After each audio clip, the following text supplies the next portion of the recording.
Hi, my name is Paco Frausto. I'm here in the home of Edgar Valdivia in Simi Valley. Thanks for inviting me, Edgar. And I'm here to show you a concept I wanted to share with him, which is grafting seedlings onto an existing rootstock. We all grow dragon fruit, and well, if we're growing dragon fruit and it's from a seedling, we want to speed up the process as much as possible. For now, my understanding is 5 years is a ballpark time to get a seedling to the point where it'll produce fruit. So a gentleman in China I came across, this friend of mine presented some photos. He's a fan of Edgar's. He really wanted to get a piece of Trisha. Anyhow, in that friendship, he shared the concept of grafting seedlings onto an existing stock, and so here I have what I have done based on a few photos. It was quite difficult to get all my questions answered since all he shared were a few photos. I asked him to create a video of his own that I would have shared with all of you, but that wasn't possible. But I'm going to create a short video to give all of you guys a chance to try the same thing.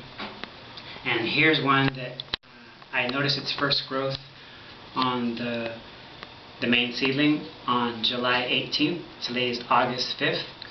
And since that time, all the growth you see on it has taken place with some trimming. I've trimmed off a few branches here and there, 6 in total. 5 small ones, and then one that came across the other opposite end. So I wanted to give all the energy to this one branch. It's now taller than the main cutting, and I guess I'll be cutting this one off soon just to see if all the energy will continue flowing just to that one part. So the concept goes as such: your plant doesn't have to be planted yet. For those of you who are watching, I think it's best if you already have a rooted cutting, because then you can plant it anywhere you want.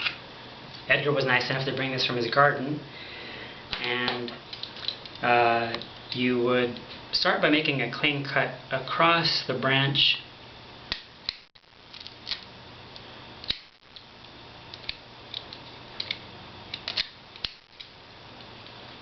You're borrowing all of Edgar's tools. Thank you for your tools, Edgar. And once again, the concept is what we're showing you guys. Here where the water flows through the plant, we're going to take a seedling, which we've already pre-cut. We've taken the roots off, and we're going to trim off and leave approximately that much on the existing seedling. And from that, after making a hole, you can use a toothpick if you know about grafting, which I happen to only be learning. You want everything to be clean and sterile. This is just a toothpick, so be sterile to increase your chances, I believe. But make enough of a hole so that when you insert this, it will fit as snugly as possible, as such. And we're going to borrow the fact that this seedling already has these 2 branches to anchor the plant down using some tape. So hold on while I get that.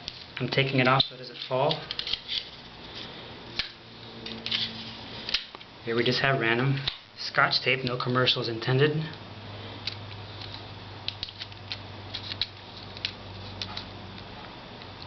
Be gentle with it, because you can break the little leaves, and those are your anchor points.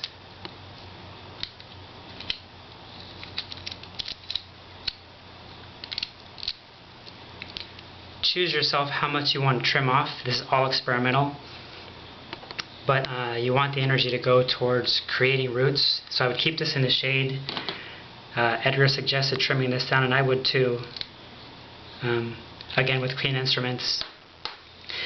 And to help create an even better seal, Edgar uses this kind of pruning seal. You can spray it on.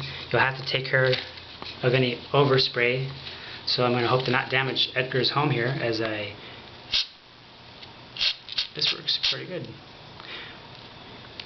Add it on and fill in the remaining gaps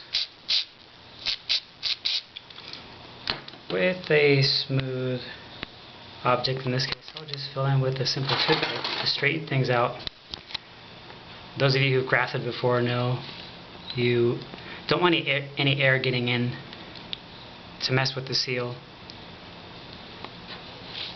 I do have one experiment that's worked, so if I can do it, I think you can too. I'd suggest you start trying with some of the seedlings you have, keeping things as clean as possible. Of course, you're looking at one that's not as clean as possible. I hope you guys will forgive me for that, but the concept is there, and proof that you can grow one attaching it to an existing stock.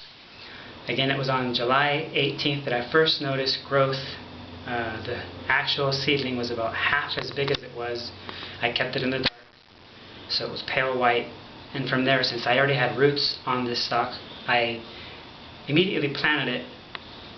And I decided to create a greenhouse effect, if possible. I put a bag over it, keeping an eye on it daily. You don't want any mold to grow on the inside. I keep it out of the sun, and I'm watching it daily to see how things go. If this works, this means within a year to 2 years, I'll be able to taste whatever this fruit tastes like. I'm already familiar with how to pollinate, thanks to all the friends I have in the dragon fruit world. And who knows, maybe this will be a great dragon fruit like Asunta is. This happens to be a Desert King seedling I came across in a fruit we bought and brought over to show all of our dragon fruit friends. If you have any questions, I'll do the best I can to answer them. There'll probably be a lot. I may not get back to them right away, but try on your own. Clean cuts, seedlings, match up the hole, anchor it down, and eliminate bacteria or contamination if possible.